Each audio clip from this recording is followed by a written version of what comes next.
السلام عليكم ورحمة الله وبركاته. طلاب الصف الرابع الشطار عاملين ايه؟ يا رب تكونوا بخير.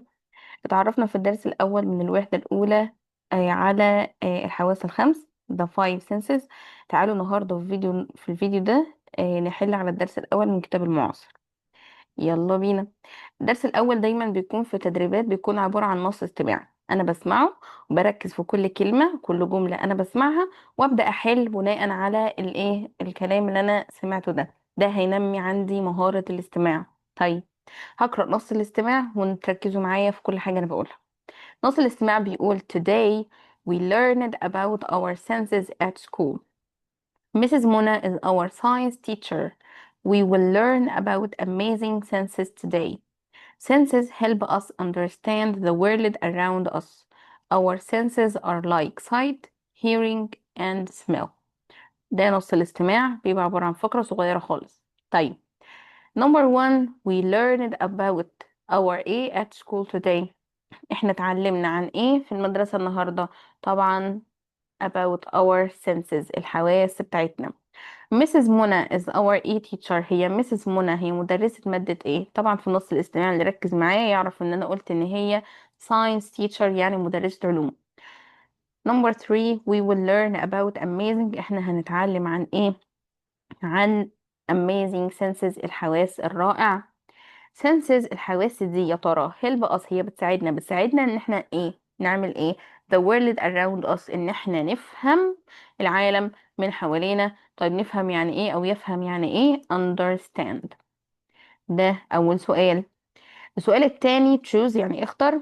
عندي 4 اختيارات، لازم اكمل الجملة للاخر عشان اعرف الاجابة اللي انا هختارها. طيب، number one, we can eat flowers with our nose. أركز في كل كلمة وألاحظ إن هو قال لي nose بالأنف. طيب، أو هي الأنف دي اللي هو حاسة إيه اللي أنا بستخدم فيها الأنف؟ حاسة الشم. طب يشم يعني إيه؟ يشم يعني smell. يبقى we can smell flowers، نقدر نشم الزهور with our nose، بالأنف بتاعنا. There is a look at the dark smoke. دارك سموك يعني دخان غامق، دخان تقيل انا شايفاه قدامي. طب انا ما دام انا قدامي دخان بالشكل ده، يبقى انا عندي ايه؟ يبقى انا في حريقة. طب حريقة يعني ايه؟ fire. يبقى there is a fire، يوجد حريق. This soap، الشوربة دي is hot، حارة. It hurts my، هي وجعت لي او اذت لي ايه؟ ما هي الشوربة دي اكل، وانا بتذوق بواسطة ايه؟ بواسطة لساني. يبقى it hurts my tongue. You use your sense of it to listen to music. استخدم عندي الفعل listen to، يعني يستمع إلى، يعني دي حاسة السمع اللي هي ايه؟ sense of hearing، حاسة السمع. السؤال الثالث read and complete، عبارة عن بوكس فيه 5 كلمات. بس هو طالب ان انا احط 4 بس. تمام، فانا لازم الاول اقرأ الكلمات ال5 اللي فوق واتعرف عليهم. eyes، عيون. senses، حواس. hear، يسمع. touch، يلمس أو اللمس. tongue، اللسان. وأبدأ أقرأ الفقرة بالراحة، جملة جملة، وما تسرعش. we have 5 senses، احنا عندنا 5 حواس. they help us، هما بيساعدونا understand the world، فهم العالم around us، حولنا. our A are sight, hearing, smell, taste and touch. هو هنا قال لي 5 حاجات. طب ويا ترى هما ال5 دول ايه؟ دول الحواس بتاعتنا. يبقى هقول our A our senses، الحواس بتاعتنا. واكمل: we use our ears، احنا بنستخدم الاذن. to ايه؟ طبعا احنا بنستخدم الاذن عشان نسمع، يبقى to hear. we use our ears to hear. we use our eyes، نفس الكلام، احنا بنستخدم عينينا to see عشان نرى. we use our ear to taste، علشان نتذوق. بستخدم ايه العضو اللي انا بستخدمه في التذوق؟ طبعا our tongue، لساننا. we use our hands to، اخر واحدة ان احنا بنستخدم ايدينا to علشان to touch، علشان نلمس. we use our noses to smell، وكمان بنستخدم الانف في حاسة الشم. طيب، رابع سؤال reorder. يعني ايه reorder؟ يعني رتب. عندي كلمات متلخبطة هبدأ ارتبها، والكلمة اللي انا هبدأ بيها هي الكلمة اللي بتبقى بلون غامق او مشدود تحتها خط. طيب، عندي في نمبر 1 هو بدأ لي بهاو. طب هي هاو دي ايه؟ هاو دي أداة استفهام، يبقى أنا هنا قدام تكوين سؤال. هبدأ الأول بأداة الاستفهام، بس لازم أقرأ برضو كل كلمة، علشان ممكن تكون أداة الاستفهام مركبة. يعني إيه مركبة؟ يعني مش من كلمة واحدة، لا من كلمتين. زي مثلا هنا أنا هلاقي إن أنا عندي هاو، وهلاقي عندي ميني، وأنا عارفة إن أنا عندي أداة استفهام اللي هي كم عدد هاو ميني، يبقى أنا هقول هاو ميني. كم عدد؟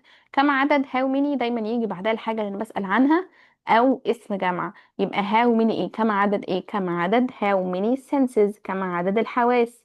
بعد كده فعل مساعد اللي هو do. how many senses do. الفاعل we. وبعدين الفعل في المصدر اللي هو have. يبقى بقت how many senses كم عدد الحواس do we have اللي احنا بنملكها.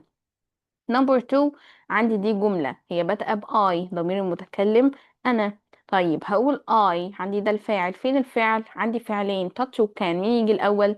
يجي can الأول. يبقى هقول I can touch، أنا بقدر ألمس with my hands، بإيديا. تالت سؤال ده نركز فيه برضو، بادئ لي بأداة استفهام اللي هي why يعني لماذا. تمام. طيب ما دام انا قدام سؤال، يبقى هقول اداة الاستفهام بتاعتي اللي هي why بعدها الفعل المساعد. هقول why are حاجة بسأل عنها. why are ايه؟ why are senses ليه الحواس مالها important to us؟ ليه الحواس مهمة بالنسبة لنا؟ خامس سؤال هو السؤال الخاص بعلامات الترقيم، ان انا ازاي اكتب جملة سليمة من حيث الشكل، من حيث الالتزام بعلامات الترقيم. من اهمها هي ان انا الاول لو انا قدامي جملة لازم ابدأ الجملة دي بحرف كابيتال. تمام. مادام هي جملة سواء جملة خبرية، سواء جملة امرية، سواء جملة تعجبية، سواء حتى جملة استفهامية. تمام. انا اي جملة انا بكتبها لازم اول حرف فيها بيكون كابيتال. تمام. يبقى انا عندي هنا بيقول لي if we smell smoke we know there's a fire، اللي هو لو احنا شمينا دخان احنا هنعرف ان ايه؟ ان في حريقة، ودي استعملنا لحاسة الشم. طيب دي جملة ده مش سؤال. طيب برضو هخلي اول حرف فيه كابيتال، اول حرف في الجملة خالص. يبقى انا عندي هنا الاي اللي في اف هتكون كابيتال، وابص بعناية على بقية الجملة لو في حاجة تانية هتحتاج ان انا احط لها اي علامات ترقيم او اي حرف كابيتال وهشوف. طبعا دي جملة عادية مفيش اي حاجة تانية هعملها. ففي اخر الجملة الخبرية المثبتة طبعا بحط فول ستوب او بيريد او نقطة في الاخر يعني. نمبر 2 عندي هنا بيقول لي what will we learn today؟ هي عندي بادئه ب what دي اداه استفهام، يبقى انا هنا قدام جمله استفهاميه.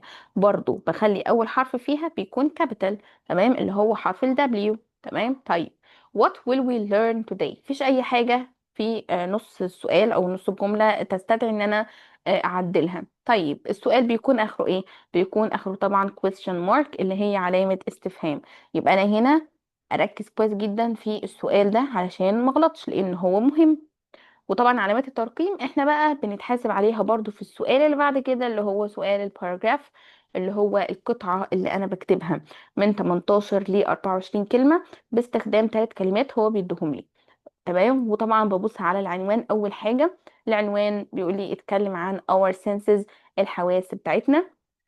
تمام. باستخدام كلمة hear يسمع، smell يشم، safe آمن. طيب أنا هبدأ الأول نتعرف برضو مع بعض إزاي أكتب باراجراف. أولا أنا أول جملة أنا باجي أكتبها أنا مش بكتبها من أول السطر، لا بسيب مسافة 3 حروف كده فاضيين ما اكتبش فيهم خالص، وبعدين ابدا اول جمله بس.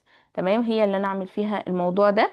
طبعا اول جمله ابداها بحرف كابيتال. تمام. ممكن ابدا اول جمله افتتاحيه واقول we have، احنا عندنا، يا ترى احنا عندنا كام حاسه؟ we have 5 senses، احنا عندنا 5 حواس. وفي اخر كل جمله احط فول ستوب وابدا جمله جديده بحرف كابيتال. طيب we have 5 senses، احنا عندنا 5 حواس. انا عايزه اقول ايه هم الحواس؟ ممكن اقول they are، واقول بقى الحواس بتاعتي sight hearing taste smell and touch. او ممكن انوع في الجمل بتاعتي. ممكن استعمل على طول hear، الفعل hear يسمع في جمله. اقول مثلا، اقول we can hear، احنا بنقدر نسمع with our ears بالايه الاذنين. تمام، وبعدين اقول we can smell، نقدر نشم with our nose. لو حبيت اكمل بقية الحواس هكمل بنفس الطريقة. طيب مديني كلمة safe. تمام، وانا عندي جملة مهمة جدا بتقول ان ايه، ان الحواس دي، هقول these senses، الحواس دي help us، بتساعدنا. تمام، understand، understand the world، نفهم العالم، and stay safe، وأن نبقى بأمان. تمام، فانا عندي اقدر انوع في اشكال الجمل اللي انا بستخدمها. الثلاث كلمات او الاربعه اللي هو بيدوهم لي مجرد كلمات مساعده، بدخلهم وسط الجمل. اهم حاجه يكون خطي كويس، التزم بعلامات الترقيم، والتزم بتكوين جمله صحيحه. تمام، طبعا الباراجراف كله جمل خبريه مثبته، يعني اكون جمله مكونه من فاعل وفعل وتكمله. خلي بالي من الحاجات دي، خلي بالي من علامات الترقيم. في اول الجمله، اول جمله خالص في الباراجراف اسيب مسافه 3 حروف. اول حرف بيكون كابيتال، في نهايه كل جمله احط فول ستوب، واحسن خطي. تمام، والتزم بتكوين الجمل زي ما احنا قلنا. وكده هنكون كتبنا باراجراف حلو جدا جدا، ناخد عليه فول مارك بسهوله. تمام، وبكده نكون حلينا على الدرس الاول. اشوفكم ان شاء الله في فيديو جديد، درس جديد.